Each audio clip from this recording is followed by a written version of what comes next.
Good afternoon, everyone, and welcome to Macroverse, where the topics are about macroeconomics and philosophy. Nobody really needs philosophy anymore. My name is Frederick Welfare, or as some of my colleagues call me, Fred Free Money. I'm here with my co-host, Dave Washed Up Davidson. How are you today, Dave? Hey, Fred, and I'm great. Thanks for asking. I'm so glad I gave up the career I could have had being a professional hockey player. All the fame, the fortune. Could have been the next Gretzky. Dave, I think we lost you. Sorry. I got lost in the past there, Fred.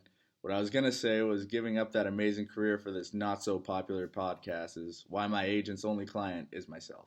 That's the spirit, Dave. Now let's get to the topic for today. We are here to talk about the economy.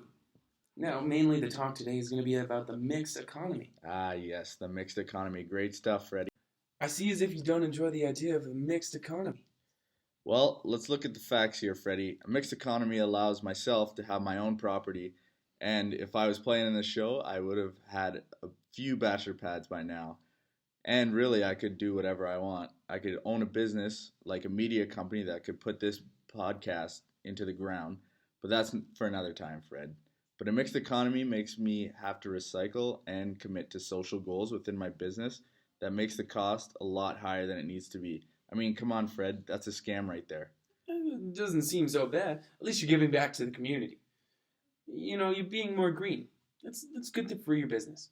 As for your house, recycling is enforced. Yeah, but Freddie, I don't want my snobby neighbors to judge me for not having any recycling bins out. Nonetheless, I do enjoy the mixed economy as it has allowed me to own my hockey equipment company, a thriving business, and a co-host on the worst podcast ever. But hey, it pays the bills, I guess, right, Freddie? Well, Dave, you really hit a soft spot there, but you are right. Any person is able to have their own business and to own their own property as well. The mixed economy can be very beneficial for society. Some people don't have the resources to be able to do it on their own, which brings the government into the conversation. The government, everyone's best friend. There's the enthusiasm, Dave. Yes, the government. They bring in social incentives to allow people that are unable to produce for themselves to still receive enough assets to live. Yeah, that's all great and dandy, but let's get back to the equality of anybody being able to make money selling whatever they want. Well, Dave, in part you are right. Any person can produce a good and sell it at any price that they deem it attractive enough for their consumer. Now, you said selling anything that someone wanted, which that may be true in most parts, but in 1865, the U.S. government made it illegal to sell yourself to others. So, I mean, come on, we have to make money elsewhere. So I guess the government isn't all that bad, right, buddy? Yeah, well, did you know that my family has a long line of individuals that are, partaken in such professions just like that for a very long time? Somehow, Fred, that doesn't really surprise me. Thanks, Dave. I'm pretty proud of my family history. Yeah, so let's get back to the topic at hand. The economy that we are in is mixed, but where did it come from? How was it really made, and why did Jon Snow have to die? These are all great questions. First of all, the mixed economy is a combination of communism and a laissez-faire economy. I know what you're thinking, laissez-faire. Ooh, French. But really it means free market. Right, Dave? That seems correct, Fred. The laissez-faire economy brings in the idea of no government interference, allowing there to be no regulations or tariffs placed upon the trading of goods and services. It is an economy run by the people, mostly for selfish and egotistical reasons. What do you mean selfish? Well, the idea for a business with laissez-faire is to make profit by any means necessary. That could mean no safety protocols for the workers within the company or for the environment around the company. Just like the Deepwater Horizon oil spill, the company didn't budget enough to be safe for any possible outcome. A huge impact in very recent years. Well, look at you being knowledgeable about the environment and being concerned. I thought you didn't care for the government coming in to help for the environment. I have my opinions about the government meddling in my life, but they can do it to whoever else they want. Another thing, it gives people the chance to change specific markets by their innovations to certain products. It is a lot better for entrepreneurs. Well, Dave, thanks for that knowledge punch.